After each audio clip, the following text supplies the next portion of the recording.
अस्सलाम वालेकुम दोस्तों।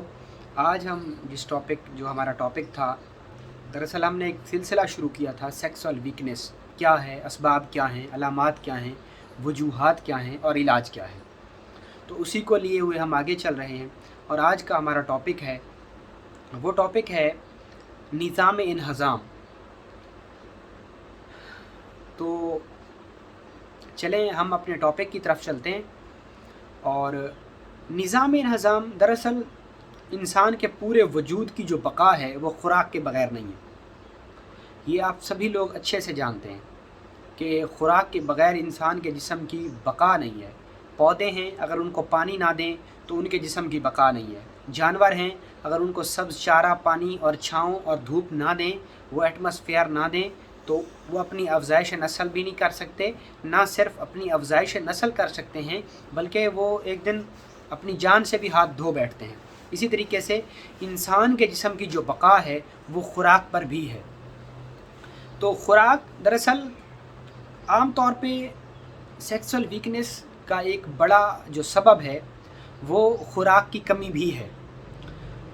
हमारे न्यूज़पेपर उठा के देख लें, हमारे सिंध के थर पार के इलाके में बहुत सारे लोग ऐसे हैं जो सालाना ख़ुराक की कमी की वजह से या ग़िज़ाई किल्लत की वजह से सैकड़ों नहीं लाखों बच्चे मर जाते हैं, या उनके अज़ा टेढ़े हो जाते हैं, या उनकी हड्डियां लंबी हो जाती हैं, या उनका ग्रोथ नहीं होती। वो पोलियो का शिकार हो जाते हैं, फालिज लकवे का शिकार हो जाते हैं, क्योंकि उनके अज़ा, उनके जो असाब उज़लात होते हैं, उनके जो पट्ठे होते हैं वो कमज़ोर रह जाते हैं। पहली वजह सेक्सुअल वीकनेस की जो डाइजेस्ट में या निज़ाम इन्हज़ाम में है, वो एक पहली तो वजह ये है कि ग़िज़ाई किल्लत। अच्छा, कुछ लोग कहते हैं कि डॉक्टर साहब हम ग़िज़ा तो बहुत अच्छी खाते हैं, उसके बावजूद भी हमारा अज़वाजी ताल्लुक़ सही तरीके से कायम नहीं हो पाता, तो उसकी वजह क्या है? दरअसल आपकी नज़र में वो ग़िज़ा हो सकती है, और शायद हो सकता है कि किसी डॉक्टर की नज़र में वो एक मुकम्मल कैलोरीज़ से भरपूर, प्रोटीन और विटामिन से भरपूर मुकम्मल ग़िज़ा ना हो।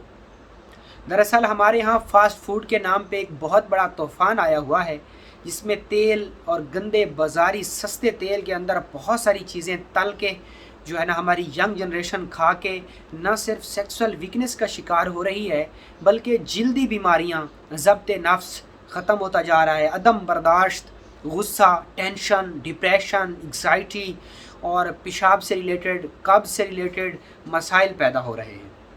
तो उन सभी चीज़ों की वजूहात जो है हमारी ख़ुराक है। एक तो ग़िज़ा की किल्लत, दूसरे नंबर पे अगर ग़िज़ा खा भी रहे हैं तो ग़िज़ा सही तौर पे प्रोटीन और विटामिन से भरपूर ग़िज़ा नहीं मिल रही। तो सबसे पहले आप अपनी ग़िज़ा को अच्छा करें। दूसरे नंबर पे, तीसरे नंबर पे जो चीज़ आती है यहाँ पे, वो ये आती है कि कुछ लोग ऐसे हैं, कहते हैं डॉक्टर साहब हम ग़िज़ा भी अच्छी खा रहे हैं लेकिन फिर भी हमें सेक्सुअल वीकनेस हो रही है। तो उसकी वजह यह है कि ग़िज़ा सही तौर पर डाइजेस्ट नहीं हो रही। जो असल मेन काज है कि ग़िज़ा का डाइजेस्ट ना होना, ग़िज़ा का हज़म ना होना। तो ग़िज़ा के हज़म ना होने में बहुत सारी वजूहात हैं। देखें, जब हम ग़िज़ा खाते हैं तो ग़िज़ा हम जब अपने मुंह में लुक़मा तोड़कर डालते हैं तो जो हमारे दांत हैं वो ग़िज़ा को चबाते हैं। दरअसल सबसे पहले तो आप ग़िज़ा को खूब चबा के खाएं।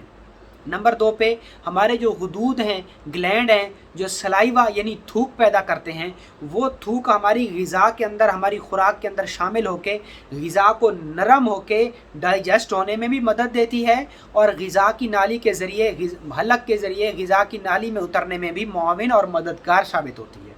क्योंकि ऐसे तो वो छील दे जाके अंदर, तो जो सलाइवा यानी इंसानी थूक होती है वो अंदर जाके चिकनाहट पैदा करती है, जिससे ग़िज़ा आहिस्ता आहिस्ता मैदे तक पहुंच जाती है खुराक की या ग़िज़ा की नाली के ज़रिए। अब हम मैदे पे आ जाते हैं जी। जो इंसानी मैदा है वो तकरीबन 1.5 से 2 किलो या 2.5 किलो तक ज़्यादा से ज़्यादा अपने अंदर खुराक रख सकता है। जब हमारी ग़िज़ा मैदे में पहुंचती है तो मैदे के अंदर तकरीबन 2 से 3 घंटे तक हमारी जो खुराक है वो उसी में पड़ी रहती है। वहाँ पे जी मैदा क्या करता है? मैदा कुछ रतूबतें खारिज करता है जो ग़िज़ा में शामिल होती हैं, और कुछ रतूबतें जो है ना तिल्ली से खारिज होती हैं और लिबलिबे से खारिज होती हैं। कुछ गैस्ट्रिक जूस पैदा करती हैं ये चीज़ें, और वो जूस ग़िज़ा में शामिल होकर मैदा उसको अच्छे तरीके से उसको पीसता है, उसको रगड़ लगाता है, जिससे कि ग़िज़ा खूब लई बन जाती है, बिल्कुल पिस जाती है, اور بالکل جب وہ پس کے ایک لئی کی شکل میں، جیسے بچوں کا سیریلیک ہوتا ہے اسی طریقے سے، جیسے ہم گھروں میں کھیر بناتے ہیں اسی طریقے سے جب وہ گاڑھی لئی کی شکل اختیار کر لیتی ہے تو پھر میدا آگے ہماری آنتوں کو بھیج دیتا ہے۔ آنتیں کیا کرتی ہیں جی؟ آنتیں ہماری غذا کو ڈائجسٹ کرتی ہیں اور عمل انجذاب کرتی ہیں، یعنی اس سے جو ہمارے خون کے اندر جو شامل ہونے والی چیزیں ہیں، جن سے پروٹین، وٹامن، روغنیات، حیاتین، جو چیزیں ہمارے باڈی سٹرکچر کو چاہیے ہوتی ہیں، جو کیلریز ہوتی ہیں، وہ جذب کر لیتی ہیں اور باقی بڑی آنت کو بھیج دیتی ہے۔ بڑی آنت اس کا فضلہ بنا کے جسم سے خارج کر دیتی ہے۔ یہ تھا پورا پروسیس خوراک کا۔ تو اصل میں دراصل کہیں پہ میدا کام نہیں کرتا، کہیں پہ آنتیں کام نہیں کرتی، تو یہاں پہ ہمیں آ کے کسی نہ کسی میڈیسن کی ضرورت پڑتی ہے۔ عام طور پہ حکماء حضرات بھی جب سیکسول ویکنس کا علاج کرتے ہیں، ازواجی تعلق یا وقت خاص کے جو لمحات ہوتے ہیں، ان کی جو پیچیدگیاں اور قباحتیں ہوتی ہیں، ان کو دور کرنے کے لیے جب وہ علاج و معالجہ کرتے ہیں تو پھر وہ کیا کرتے ہیں کہ پھر وہ سب سے پہلے اس چیز نظام ہضم کے لیے بھی میڈیسن دیتے ہیں، کچھ پھکیاں وغیرہ دیتے ہیں، اور یہاں تک کہ زمانہ قدیم میں بھی جو حکماء حضرات ہوتے تھے وہ بہت ہی لائٹ جلاب دیا کرتے تھے، جن سے کہ انسان کے جسم کے معدے اور آنتوں کی بالکل صفائی ہو جائے اور اندر ٹھہری ساری گندگی اور کثافت وہاں سے صاف ہو جائے۔ تو یہاں پہ میں چونکہ ایک ہومیوپیتھک ڈاکٹر ہوں، تو ہم بغیر کسی خطرناک جلاب کی طرف جانے کے، کیونکہ جلاب جو ہوتے ہیں وہ آنتوں کو کمزور کر دیتے ہیں، اور جلاب کا بکثرت استعمال آنتوں کے کینسر اور آنتوں کے لیے نقصان کا باعث بھی ہو سکتا ہے۔ تو ہم ہومیوپیتھی میڈیسن جو کہ نو سائیڈ ایفیکٹ ہوتی ہے، علاج بالمثل کی طرف جائیں گے، جس کا کوئی جو ہے نا سائیڈ ایفیکٹ بھی نہیں ہوتا، اور آپ اس کو ایزیلی استعمال بھی کر سکتے ہیں۔ اس کا استعمال کا طریقہ بھی بہت آسان ہوتا ہے۔ تو یہاں پہ میں آپ کو ایک کمبینیشن شیئر کرنے والا ہوں جو کہ بہت ہی افیکٹو اور زبردست کمبینیشن ہے معدے کے لیے، جس کو ہم نے بہت اچھا جو معدے کے لیے کام کرتا ہے۔ تو اس کے لیے میں آپ سے ایک کمبینیشن شیئر کر رہا ہوں۔ اس کمبینیشن کی 3 میڈیسنز ہیں جو کہ ہماری غذا کے ہضم ہونے کے تمام مسائل میں بہت اچھا کردار ادا کریں گی۔ اس میں پہلی میڈیسن جو ہے وہ ہے نیکسومیکا۔ نیکسومیکا 30 پوٹینسی میں آپ نے لینی ہے، اور میں یہاں پہ کوشش کروں گا کہ کوئی پکچر بھی لگا دوں اس کی۔ نیکسومیکا جو کہ کچلے سے بنتی ہے، ہومیوپیتھی میں بہت اچھی اور ایفیکٹو میڈیسنز ہے۔ میں نے اس سے ریلیٹڈ اور بھی نیکسومیکا کی سنگل ریمیڈی کی الگ سے بھی کچھ ویڈیوز بنا کے اپنے چینل پر رکھی ہیں، آپ چاہیں تو ان کو بھی دیکھ لیجئے گا کہ نیکسومیکا کہاں اور کیسے کام کرتا ہے۔ تو اس میں ہم زیادہ، کیونکہ ویڈیو پھر لمبی ہو جائے گی، تو جسٹ ہم اس پہ میڈیسن کا نام ہی لیں گے۔ نیکسومیکا 30 پوٹینسی میں ہم نے لینی ہے، اور اسی کے ساتھ ہم نے لینی ہے آرسینک ایلبم، وہ بھی ہم نے 30 پوٹینسی میں لینی ہے، اور نمبر 3 پہ ہم نے ایک میڈیسن لینی ہے، اور وہ میڈیسن ہماری ہے کاربوویج۔ جی ہاں دوستو، ڈائجسٹو کے سسٹم میں قبض اور گیس کا بہت مسئلہ ہوتا ہے، تو آرسینک ایلبم اور کاربوویج گیس کے لیے بہت اچھی ہیں، اور ڈائجسٹو سسٹم کو، نظام انہضام کو بھی امپروو کرتی ہیں۔